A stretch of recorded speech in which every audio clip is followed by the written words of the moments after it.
It's with just a little bit of pause and hesitation that I wish everyone here a Happy New Year, a year filled with blessings and abundant joy.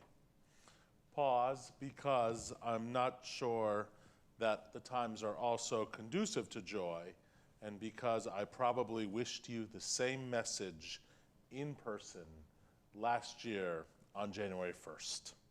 And we know how that turned out. War in Israel, rise of anti-Semitism here, government shutdowns, continued polarization and division, vicious storms in the state of California and across the country, COVID resurgences, insert other things here. But tonight, I'm not looking back. No recap on the best albums or TV shows, jury duty, or movies or moments of 2023.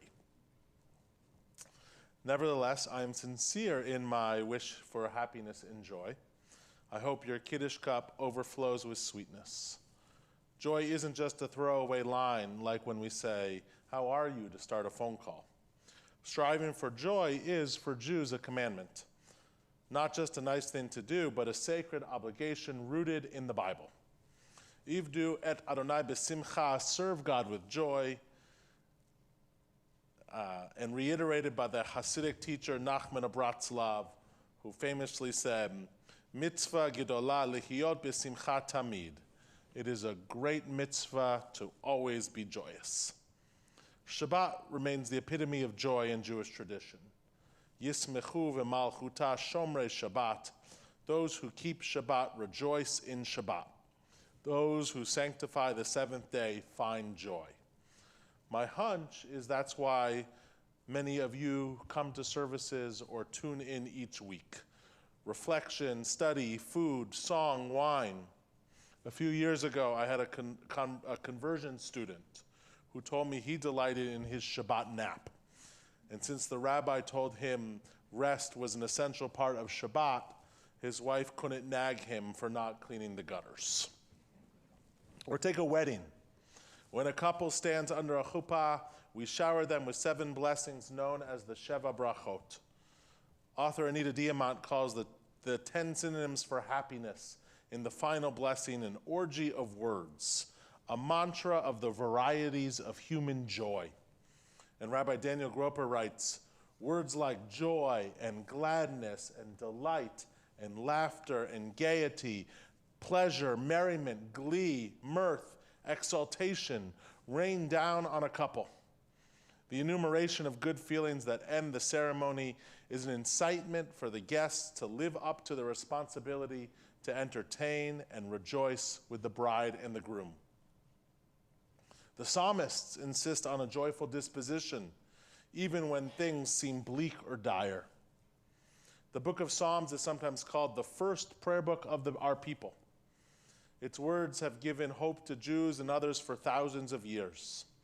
3 times a day, Jews say the words from Psalm 145, Ashrei Yoshvei Betecha. Happy are those who dwell in your house. Or even Psalm 50, which you know, or which many of you know well. Let everything that lives sing out praise. I also love Psalm 30. It's part of the traditional morning service and I love it because it speaks directly to happiness that follows a very dark time. The author of this psalm must have experienced something that shook him to his core, and he came out of it with a new perspective. These are some of the lines within Psalm 30. Weeping may linger for the night, but joy comes with the morning. You have taken off my sackcloth and clothed me with joy. You have turned my lament into dancing. Rabbi Richard Plavin writes, we don't know what actually happened to the author of Psalm 30. Something of a terrible nature destroyed his or her illusion. The fantasy so many of us have that nothing bad can happen. Yet life came around a corner like a speeding bus. It turned on a dime. The blanket of security was torn away. Choose your favorite metaphor. It all comes down to that same moment when terror strikes. Apparently, the psalmist had this experience, and yet somehow, from the depths of despair, he realized that he can go on believing. He even feels that he must. He recognized that this is the same world that was so wonderful before. And if he made the mistake of overestimating his security in the past, he is not going to make the mistake now of underestimating the potential for goodness that still exists. Weeping may linger for the night, but joy comes with the morning. So here's hoping that 2024 is infused with happiness and joy for each of us.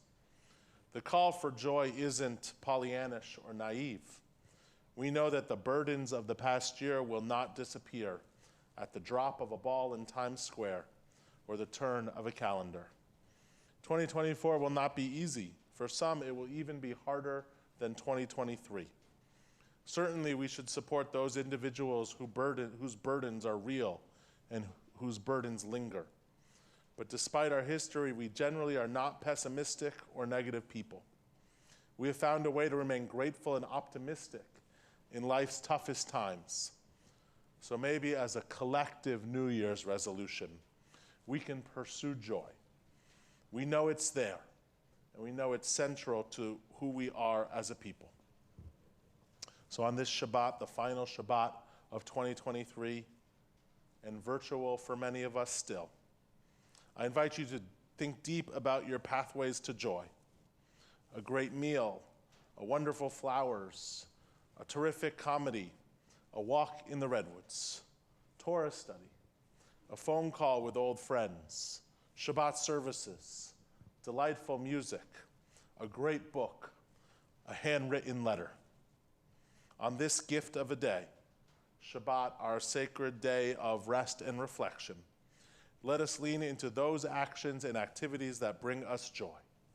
As we bid adieu to 2023 and look toward the new year, let us seize the simple pleasures and joyous moments that continue to infuse our lives. As we close the book on this year, and then tomorrow morning, we'll close the book of Genesis, we offer these sacred words of completion. Chazak, chazak, v'nit chazek. Let us be strong, and may we strengthen each other. I'll conclude this sermon with a poem by Mary Oliver, and there really is nobody better than Mary Oliver. You do not have to be good. You do not have to walk on your knees for 100 miles through the desert repenting. You only have to let the soft animal of your body love what it loves. Tell me about despair, yours, and I will tell you mine. Meanwhile, the world goes on.